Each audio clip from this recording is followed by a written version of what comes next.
YouTube, Bombuster72 here. Today I want to talk to you about something a little different. I want to talk to you about prepping. Now, I know this is kind of a popular hot item right now, but it's also can be tough. It's tough to know where to start. It seems like really all you have to have is a whole bunch of food, a whole bunch of water, a bunch of guns and ammo, and maybe a bunker buried in the backyard, and you're set. I've been a prepper my whole life. I didn't call it that, and I didn't really know that I was a prepper. My mom, growing up, always had 2 years worth of food. She just was prepared, but she didn't call it being a prepper.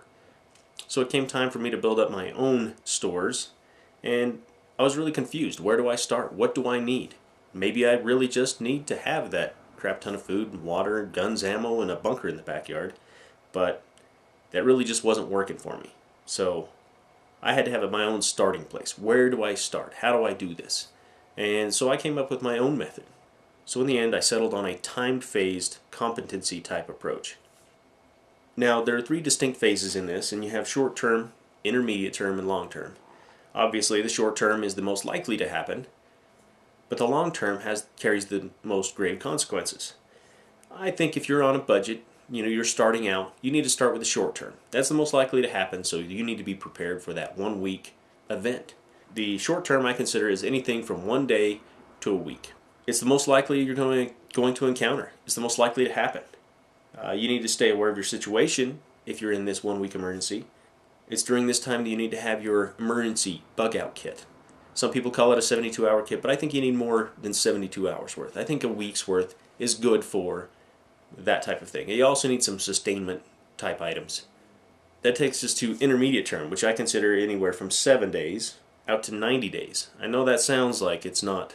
That sounds long term, 90 days. There are still some people affected by Katrina, but for the most part, after 90 days, things were starting to progress back to normal. Now here's where it's going to be critical. You have to decide whether or not to stay in your house or whether it's time for you to leave and go somewhere else, to a different location, a more secure location, a location with better resources. You may be able to stay in your house, especially if you have a good food storage, a good water storage, things like that, and you're secure.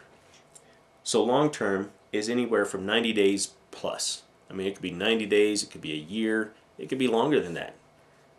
This is the type of event we don't expect to happen, but we need to at least be thinking about it. What would we do?